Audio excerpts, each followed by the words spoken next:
Du coup, je vais laisser peut-être Véronique prendre directement la suite sur l'arbre à palabres. Donc là, c'est ce que vous avez fait ce matin. Vous avez fait remonter vos besoins, vos envies sur l'arbre. Et Véro a fait un gros travail de synthèse pour pouvoir le présenter cet après-midi. Alors déjà, merci à tous. Voilà, vous avez tous bien joué le jeu. Il y avait de la matière. C'était carré. C'est pas parti dans tous les sens. Donc voilà, merci pour d'avoir respecté les consignes. Donc, alors, on va vous faire une synthèse, alors très globale, de tout ce qui est remonté, et après vous aurez le détail de toutes les idées précises par thématique à travers le vote qu'on va vous faire juste après. Pour pas que vous vous endormiez, on a prévu une petite mise en action pour voilà. le téléphone. Donc, on va commencer. Donc, comme on vous expliquait, l'arbre à palabres, l'idée, c'est de poser les attentes au niveau du feuillage et de poser aussi les écueils qu'on souhaite voir éviter pour pas perdre la dynamique et l'intérêt de cette communauté. Donc, en synthèse, effectivement, ce qui pourrait risquer de démobiliser, de faire essouffler cette CRERCO, ce serait peut-être un manque d'opérationnalité, c'est-à-dire faire beaucoup d'échanges, de théoriser, mais finalement d'arriver difficilement à produire des outils, des propositions, que ce soit des doctrines qui ont l'enjeu uniquement de partager en tout cas un positionnement qui n'implique que la communauté, mais en tout cas qui aiderait chacun à se faire son idée et à travailler sur le sujet, à mettre en œuvre le RC dans son quotidien. Donc voilà, être vigilant là-dessus, d'apporter des réponses, des outils, des choses concrètes pour chaque acteur. Un rythme trop distendu qui pourrait aussi un petit peu faire perdre la dynamique, perdre le fil. Donc faut qu'on trouve effectivement la juste mesure entre ne pas assommer les gens de rendez-vous, de réunionites, parce que tout le monde est déjà très chargé, mais en même temps, quand on part sur une production, être suffisamment soutenu pour que les gens ne perdent pas le fil. Trop d'entre-soi, ça c'est aussi le risque effectivement de manque d'ouverture et finalement de travailler un peu en huis clos qu'avec, on va dire, 1, 2, 3 profils et finalement faire des conclusions qui ne concernent pas tout le monde et qui ne prend pas en tout cas la diversité des profils qui sont aussi la richesse de la CRERCO. Les risques de mauvaise retranscription, effectivement, le travail de synthèse c'est très compliqué, on le sait. Mais c'est un vrai enjeu quand même de respect des positions de chacun pour que chacun s'y retrouve. Donc là aussi, ce sera là une vigilance à avoir, nous, au niveau de l'équipe technique. Et un manque de technique, de technicité, ça c'est aussi des remontées un petit peu générales sur le fait en fait qu'on peut finalement peut-être enfoncer les portes ouvertes, faire des généralités, mais au final pas être sur des vraies réponses techniques et concrètes qui peuvent vraiment aider chacun à porter le sujet. Sur les attentes, là comme vous le voyez, elles sont quand même bien plus diverses. L'arbre est bien plein. Il est dense l'arbre, oui. C'est plein printemps. Un beau feuillage. C'est avant. Alors là, on vous a fait apparaître uniquement les thématiques. Qui sont ressorties à travers ces thématiques. En fait, vous allez le voir tout à l'heure, il y a plusieurs idées en fait de propositions, soit de questionnement, soit de production qui peuvent qui concernent telle ou telle thématique. Ce que vous voyez pas là, ce sont finalement les sujets qui sont le plus ressortis, en tout cas qui ont mérité le plus de gommettes, comme on vous demandait de donner déjà une première priorisation si on peut dire, mais en tout cas si vous aviez les mêmes idées que vos collègues, de le faire quand même remonter pour qu'on voit quand même ce qui ressort le plus et ce qui est partagé le plus. Alors en gros, ce qui ressortait vraiment de façon plus importante, c'était tout ce qui concerne l'évaluation des mesures ERC, tout ce qui concerne ERC dans la planification territoriale. Voilà, donc pas de surprise vu les échanges de ce matin. Tout ce qui va concerner la formation, tout ce qui va concerner l'ERC et le milieu agricole. ERC et changement climatique, qui a été un sujet répété plusieurs fois aussi dans les attentes. ERC et énergie renouvelable. Et également, ce qui va concerner finalement la restauration écologique versus compensation. C'est un sujet effectivement d'actualité. et toutes les questions que ça peut tirer sur finalement où est-ce qu'on pose le curseur entre ce qu'on considère comme restauration et ce qu'on va considérer comme réellement de la compensation. Voilà en gros, donc je vous évite la litanie de ce que vous voyez déjà à l'écran. Vous allez retrouver dans le vote qu'on va faire juste après les questions organisées pour chacune de ces thématiques, où vous aurez à prioriser en fait les différentes propositions, soit de sujets de réflexion plus précis, soit de production sur lequel la CRERCO pourrait travailler. On va vous demander de voter, de faire 2 ou 3 choix prioritaires en fonction du nombre de propositions. Donc thématique par thématique. Et la toute dernière question reprendra l'ensemble des thématiques pour prioriser les thématiques entre elles.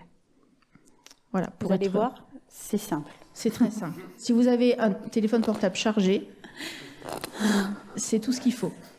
Il vous faut vous munir de votre téléphone. Alors, donc les règles du jeu, vous les avez à l'écran. Donc on va vous demander de voter une première fois sur chaque thématique et ensuite une deuxième fois sur les thématiques que vous vouliez voir en priorité. Voilà. Alors, petite précision, là, effectivement, comme on a fait l'ensemble de ce questionnaire à partir vraiment de la matière que vous nous avez fournie ce matin, alors déjà, soyez indulgents sur les coquilles éventuelles, parce qu'on a fait ça quand même en live, en direct. Et d'autre part, on a ajusté, donc vous verrez à chaque question, on vous propose de faire 2 choix, voire 3 choix, en fonction en fait, de la quantité de propositions qu'il y avait sur chaque thème. Ça, on ne pouvait pas l'anticiper au départ. Donc, on vous invite à taper sur Google VoxVote Live sur votre téléphone pour tomber sur la page d'appli que vous avez sur votre droite, où vous pourrez saisir le code 34 58 70. Voilà, sachez aussi que la priorisation que vous allez faire aujourd'hui n'est pas une fin en soi. Hein. L'idée, c'est de pouvoir donner des lignes directrices, notamment au comité d'orientation de l'automne. Alors, effectivement, merci Milly de préciser. L'objectif de cette priorisation, ce n'est évidemment pas d'évacuer les sujets qui sortiront pas en premier, c'est juste de savoir par quoi on va commencer. Est-ce que tout le monde a la première question qui apparaît? Est-ce que c'est bon? Je vois les têtes à peu près levées. On peut faire, voilà, il va en direct, appuyer sur le résultat et nous allons voir ce que vous avez décidé. Donc, il y a 6 chargeurs à trouver. Qui n'a pas son chargeur? Il y en a 6 en carafe de chargeur, on va vous aider. Impeccable. Donc la question de test est évacuée, on peut rentrer dans le vif du sujet. Thématique, suivi des mesures. Parmi les propositions suivantes, choisissez les 2 que vous considérez comme prioritaires pour les travaux de la CRERCO. En 1, vous avez outils pour assurer un suivi réel des mesures ERC. Le développement, en 2, le développement et l'harmonisation des protocoles de suivi. En 3, une doctrine CRERCO sur l'harmonisation de fréquences de transmission des rapports de suivi des MOA. En 4, la mise à disposition publique de toutes les données GeoMCE. Et en dernier, la refonte de l'interface et l'adaptation des données disponibles du géoportail. Vous avez 1 seconde. Non. Prenez le temps de la réflexion. Quand je vois vos têtes levées, Il n'y a pas de délai. Il faut juste respecter la règle d'en choisir que 2. Explication de GeoMCE. Alors, explication de GeoMCE, ça a été, c'est donc l'OFB qui en a parlé ce matin. C'est l'outil où on peut localiser toutes les mesures compensatoires. C'est notamment visible sur le site de Géoportail, où vous pouvez voir toutes les mesures compensatoires sur l'ensemble du territoire national. Je me trompe. Alors attendez, on va peut-être prendre des petites questions de compréhension. Bon, oui, Petite question sur la différence en fait entre les 2 dernières propositions, entre la mise à disposition publique et la refonte de l'interface des données disponibles sur Géoportail. En fait, je vois pas trop la différence. Je dis une bêtise. Oui, effectivement, oui, c'est un rire nerveux. Du coup, alors, bon. Merci Muriel. Donc, en gros, sous GeoMCE, il y a une partie qui est visible par l'administration et une partie qui est visible par le grand public. C'est peut-être que ce qui soit visible par le grand public soit à peu près la même chose. Enfin, voilà, qu'il y ait peut-être plus de choses visibles par le grand public qui aujourd'hui... Alors, Oula, je vais laisser la parole à l'OFB. Non, je raconte des bêtises. Je vois Raphaël. Alors, GeoMCE est une plateforme instructeur, qui n'est pas une plateforme publique, sur laquelle toutes les mesures sont bancarisées, E, R, C et aussi A. C'est lié aussi aux procédures, aux projets, donc c'est une grosse base de données. Donc je comprends que dans la mise à disposition du public, c'est ne pas seulement donner les mesures de compensation, mais aussi d'évitement et de réduction. Parce que sont mises à disposition du public les géolocalisations des mesures de compensation, non pas sur GeoMCE, qui est du coup une plateforme interne, mais sur le géoportail, qui est public. Et donc la deuxième question, refonte de l'interface de géoportail, c'est qu'aujourd'hui, les mesures de compensation sont visibles. Il y a peu d'informations en fait quand on clique dessus. Il y a des souhaits aussi de mettre les arrêtés de prescription sur chacune des mesures. Ce sont des travaux qui sont menés en interne en ce moment et il y a beaucoup de réflexions en cours.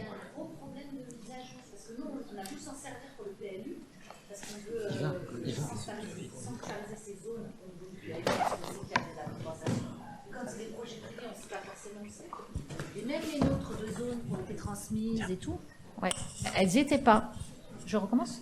Je pense que tout le monde a entendu. Et donc, c'est un souci de savoir comment on peut avoir les arrêtés préfectoraux, pour savoir où sont les zones, tout ça. En effet, il y a un problème de versement parce que ça prend un temps fou. Donc actuellement, on est en train de développer en fait un fichier gabarit pour que ça soit les bureaux d'études qui versent directement sur GeoMCE. Ça va vraiment faciliter. Oui, parce on a des bonnes nouvelles. Voilà, c'est impeccable, ça. Mais c'est en cours.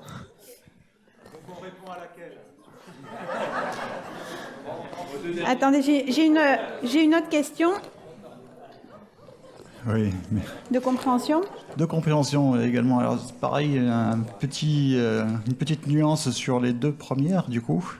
Différence pour vous entre outils et développement et harmonisation des protocoles. Enfin, c'est quoi la nuance là qu'on doit comprendre? Parce que pour moi, les outils pour faire le suivi, ce sont justement de bons protocoles et harmonisés, etc. Donc, c'est quoi la...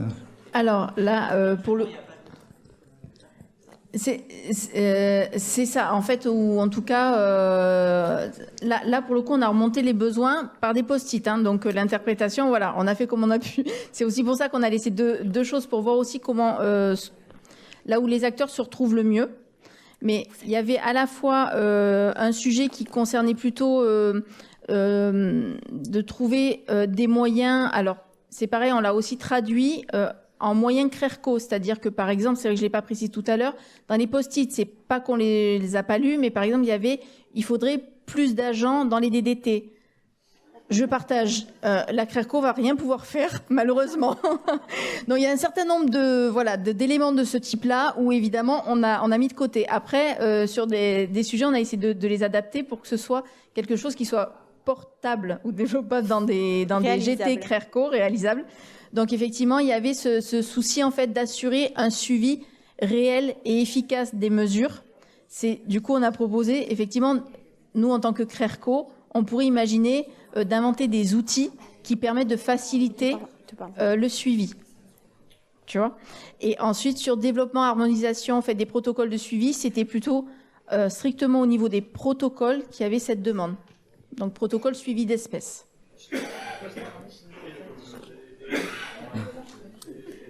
On est d'accord. Est-ce que vous avez les réponses pour pouvoir voter ? Muriel a l'air satisfaite. Quand vous avez tous voté, tout le monde a levé le nez, donc je pense qu'on est bon. Tu peux appuyer sur le petit bouton magique. Batterie sur le téléphone maintenant. C'est tout ça ma question. Tu peux appuyer, je pense, sur le bouton. J'appuie. Ah, t'appuies. Oh, eh ben ça va être sympa à choisir.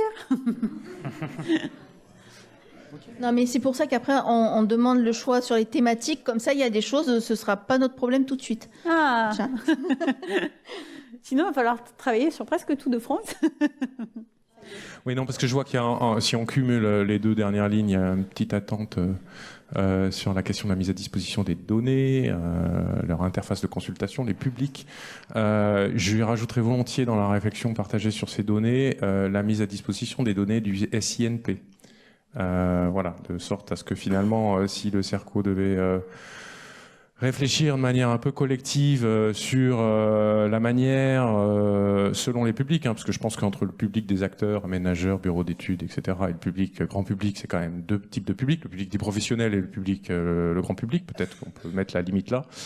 En tout cas, je pense qu'il y a une nécessité de mettre à disposition mieux et de manière plus complète l'ensemble des données dont on dispose, qui permettent de construire la connaissance et de prendre en compte celle-ci dans la séquence. Et voilà, comme GeoMCE a été cité, Géoportail aussi, mais pas le SINP, je me proposais volontiers de rajouter le SINP. Juste oui, rajouter, parce qu'on l'a cité brièvement ce matin, mais l'outil Bioxytanie, qui moissonne les données du SINP et notamment qui permet de tester différents scénarios de position, de projets. Donc c'est un outil qui a été développé par la région. Sébastien a beaucoup travaillé dessus. Voilà, donc n'hésitez pas à utiliser cet outil Bioxytanie. Donc là, normalement, si vous tapez Bioxytanie sur Internet, c'est bon, vous avez l'outil. C'est tout bon. Voilà. Donc il y aura toutes les données SINP qui sont dans l'outil. Voilà. Et qui ne sont pas disponibles au point. Attention. On passe à la question suivante. Parmi les évaluations des impacts, parmi les propositions suivantes, toujours 2 à choisir. Donc, proposer une méthode d'évaluation des impacts résiduels, assurer un bilan de la prise en compte des effets cumulés dans les documents d'aménagement, ou proposer des guides techniques et de partage des ambitions sur les effets cumulés. Est-ce que, du coup, là, je démarre par ça. Est-ce qu'il y a des questions sur les 3 propositions ? Ou est-ce que c'est clair pour tout le monde?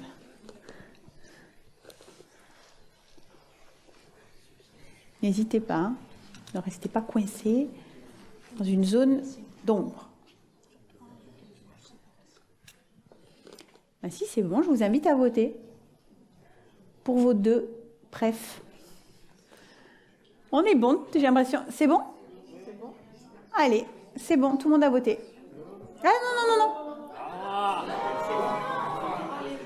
Ah, l'erreur.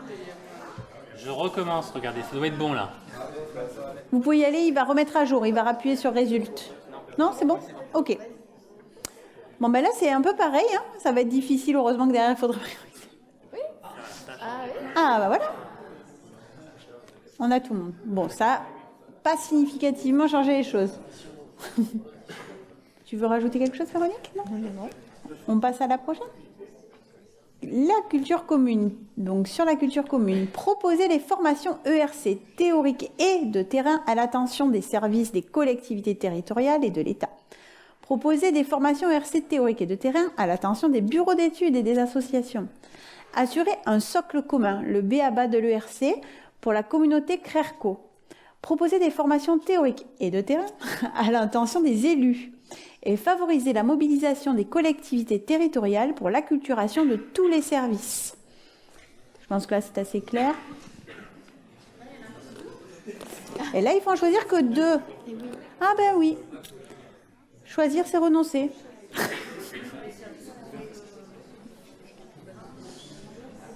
Non, je le redis en petite boutade, hein, mais comme l'a dit Véro, les sujets ne seront pas écartés. Hein. C'est vraiment pour donner un sentiment et une première priorisation des choses. L'idée, c'est que ça puisse faire étaler dans le temps en fait, les sujets et les travaux du CRERCO.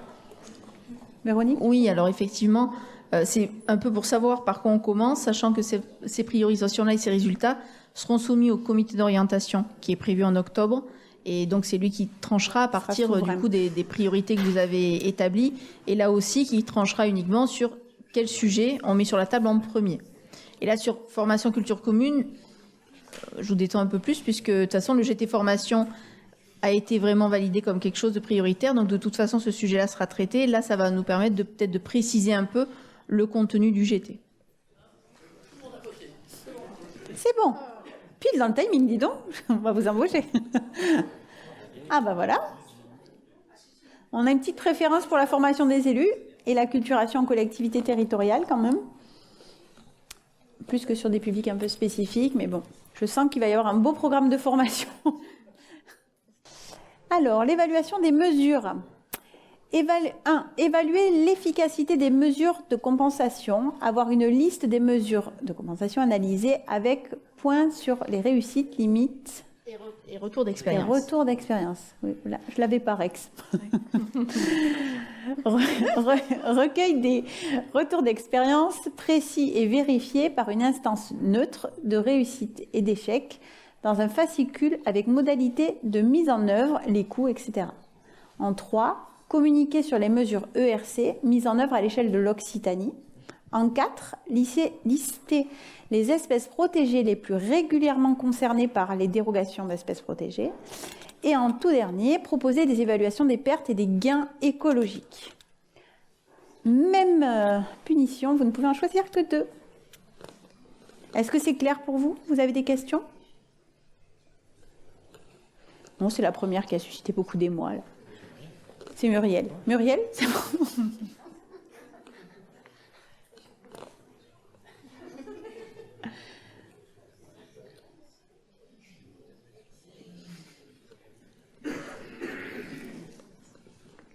On y va? C'est bon? C'est bon.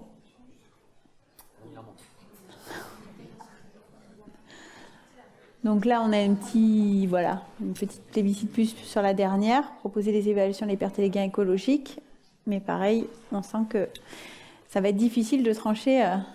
Tous les sujets semblent importants. On avance. Allez, j'avance. Donc sur le RC, dans la planification territoriale, on n'en a que 3. Définir précisément les mesures ERCS et toutes les échelles de la planification. Porter des réflexions sur la mise en œuvre possible de la compensation à l'échelle de la planification. Et porter une réflexion sur la mise en œuvre des sites de renaturation à l'échelle de la planification. Là, vous pouvez en choisir 2 aussi. Vous serez moins frustrés. Il n'y en a que 3. C'est clair pour vous? Pas de questions?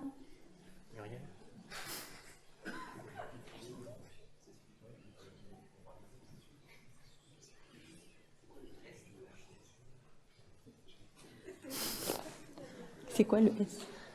Il y a une question. C'est quoi le S de ERCS? C'est comme le 3. C'est pareil. C'est entre midi et 2. C'est une petite. L'équipe avait demandé de l'indulgence pour les coquilles. Ça en est une. Mais c'est bien, vous suivez.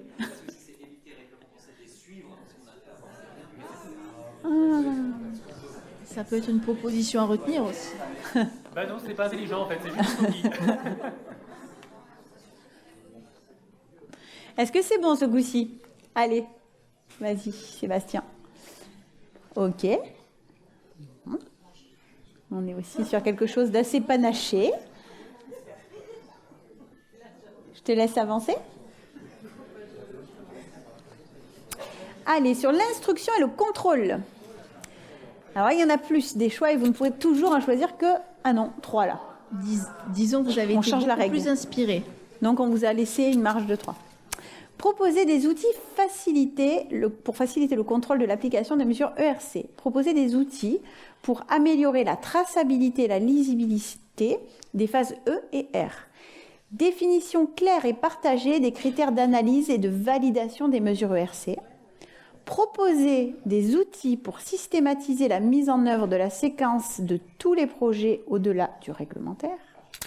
Partager des attentes et des critères des services instructeurs.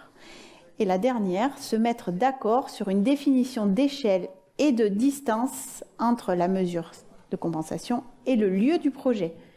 Est-ce que les propositions vous semblent claires? Vous avez des questions, d'éclaircissement?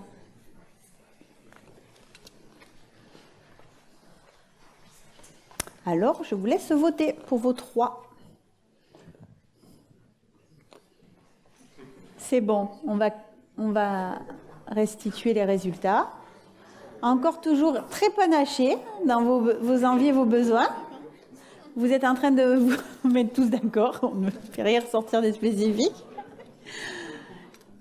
On veut tout. Ben, va falloir doubler l'équipe. Je te laisse avancer, Sébastien. Alors, compensation. Ah, là, il y a Là, c'est pas très lisible. Mais là, bon courage. Est-ce que vous les voyez sur vos téléphones, je pense que ça ressort beaucoup mieux. Voilà, je ne peux pas vous aider. J'aimerais vous les lire. Mais là, j'avoue que... je vous laisse lire du coup tranquillement. Vous n'entendrez pas ma voix. Vous avez 3 possibilités. Oui, vous avez une possibilité de plus là aussi, puisque pareil, vous avez été prolifique. Allez, plus que 2 questions. Vous avez terminé? Ah, il y a une question. Est-ce que vous pouvez clarifier la dernière proposition entre compensation et restauration? Enfin, ce que vous envisagez, c'était proposer un moratoire posant les limites entre compensation et restauration. C'est ton idée, ça. En fait, alors l'idée de moratoire, c'était plutôt, comme la demande était de proposer des outils, enfin, ou en tout cas une production. C'est pas forcément l'idée à retenir absolument, mais en tout cas, c'était l'idée. D'ailleurs, c'est un sujet qui est ressorti comme thématique même. On l'a mis là-dessus parce qu'on était aussi contraints par les questions pour pas qu'on y passe toute l'après-midi et qu'on parte à 19h. Mais la question restauration versus compensation, c'est un vrai sujet qui est ressorti, qui a été assez plébiscité. Pourquoi? Parce que, effectivement, il y a la compensation donc écologique qui est liée à des aménagements, du coup, à un impact, une destruction. Mais parallèlement à ça, il y a aussi toute une des démarches qui ont toujours existé de restauration écologique qui ne sont absolument pas liées à un impact via un aménagement. Ces démarches-là existent. Il faut que ça continue. D'ailleurs, les questions aussi de renaturation qui se font de plus en plus. Finalement, et c'est vrai qu'avec l'actualité du moment où on commence à renommer les sites naturels de compensation avec de nouvelles terminologies, où on parle des termes restauration, des termes renaturation, quelque part on pourrait s'interroger sur un mélange des genres qui peut quand même poser question.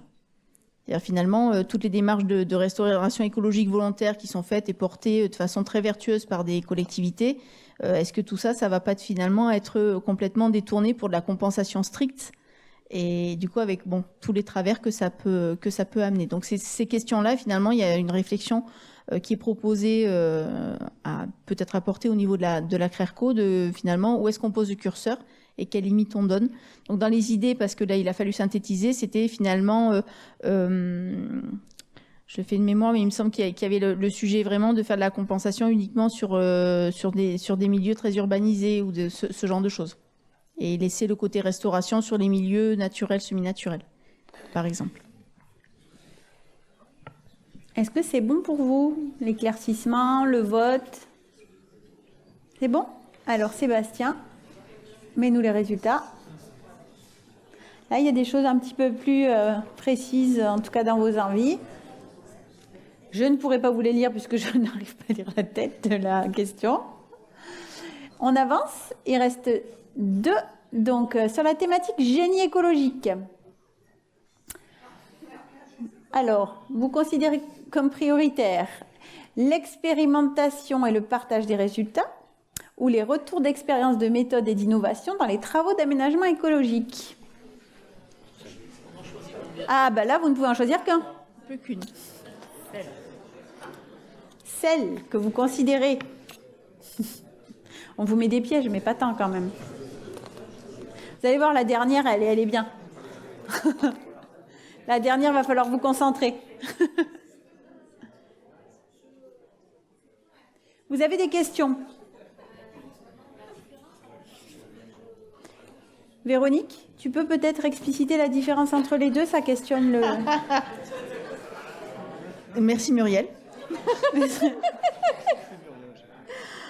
Alors, là, je me suis basée effectivement sur les propositions qui étaient faites. Donc, à la limite, les personnes qui se retrouvent dans les propositions qui ont été faites, qu'elles n'hésitent pas à me corriger. En gros, c'était, il y avait une proposition qui parlait plutôt d'expérimentation sur tout ce qui est technique de génie écologique. Donc, c'était expérimenter des techniques et partager les résultats entre pairs pour, du coup, pouvoir évaluer aussi ce qui marche pas. Et, ouais. et après, et l'autre, c'était vraiment le retour d'expérience, de méthode et faire aussi un groupe de travail sur l'innovation, sur les travaux d'aménagement écologique. Est-ce que ça vous éclaire? C'était deux choses distinctes présentées. Donc on les a citées aussi parce qu'on trouvait que le sujet génie écologique et partage autour du génie écologique, c'était aussi important de le mettre en avant. Oui, c'est la différence. Après, si deux se ressemblent, quelque part, en votant un ou l'autre, on travaillera sur le sujet si on considère que c'est prioritaire. Est-ce que vous avez voté avec ces éclaircissements? C'est bon, Sébastien. Alors, vous voyez, vous en avez préféré un. Le retour d'expérience et les méthodes et les innovations des travaux d'aménagement écologique. Ça veut dire que le titre du prochain GT, on prendra le deuxième et pas le premier comme nomenclature. Alors, la dernière, elle est un peu particulière. Hop. Alors, la dernière, en fait, elle ne fait que reprendre les thématiques qui ont été soulevées. Et pour chacune, vous allez reconnaître que vous avez déjà voté sur des propositions plus fines de production ou de sujets un peu plus précis. Là, on vous demande, en fait, de choisir dans toutes les thématiques que vous avez vues, les deux qui vous paraissent prioritaires. Là aussi, j'insiste, juste pour savoir par quoi on commencerait. Sachant qu'il y a déjà le GT formation, du coup, qui démarrera en fin d'année. Donc, l'idée, c'est d'avoir un ou deux sujets pour 2023-2024. Voilà. Savoir par quoi on commence et comment? Oui, c'est en plus. C'est en plus du GT formation qui, lui, est programmé. Merci Mathilde, tu as suivi. Suivi des mesures, évaluation des impacts, culture commune et formation, évaluation des mesures ERC, compensation. Oui, juste une petite précision, effectivement, c'est pour prioriser, pour identifier en tout cas deux sujets. Et j'ai perdu complètement ce que je voulais dire, donc je te passe la main. Non, c'était tout simplement pour vous dire pourquoi on vous demande de prioriser, parce qu'on est, vous avez vu l'équipe technique, on a les moyens qu'on a, il faut à un moment on ne pourra pas tout faire et on ne veut pas non plus trop vous frustrer, donc c'est pour ça aussi qu'on vous demande de faire des choix. En revanche, rien n'empêche que si parmi vous, il y a des sujets sur lesquels vous dites moi j'ai vraiment envie d'avancer dessus, on peut vous aider, vous mettre à disposition des salles, des moyens, pour que vous puissiez animer vous-même un sujet. Donc on peut en faire un peu plus. Si vous nous dites que vous voulez animer 15 sujets dans l'année, bon, ça va être plus délicat, mais en tout cas, rien n'empêche que vous portiez vous-même aussi des sujets et que vous les animiez un peu en propre. Voilà. C'est ça, c'est vraiment l'idée de la vie d'une communauté, donc c'est aussi à vous de vous saisir et de pouvoir effectivement lancer des choses, comme il y a eu d'ailleurs dans le passé, un groupe de travail sur les bureaux d'études qui s'était organisé en parallèle et que vous avez accompagné. Donc c'est totalement faisable avec le soutien technique ce coup-ci, pas le pilotage d'animation.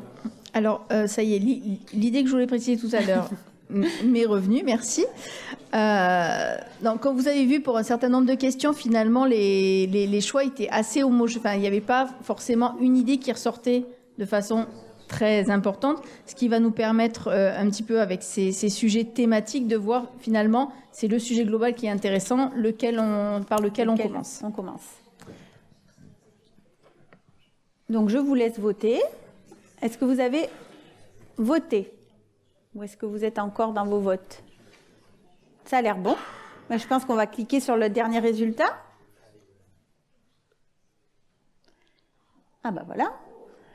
Priorisation de l'évitement. Et, surprise, l'ERC, la planification territoriale. Donc on voit les sujets un peu forts aussi qui animent la matinée, notamment sur la question du début de la séquence. Eh bien, on vous remercie de vous être prêtés au jeu de ce vote. Ça va aussi donner du grain à moudre pour les équipes pour préparer la suite. Merci à eux parce que c'était pas simple de synthétiser l'arbre à palabres.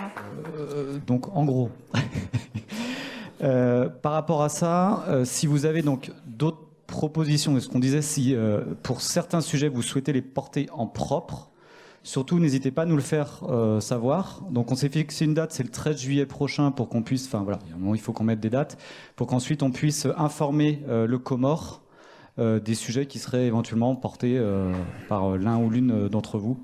Voilà, donc le 13 juillet, pour ceux qui souhaitent nous proposer des sujets à porter et que vous avez envie de porter. Voilà.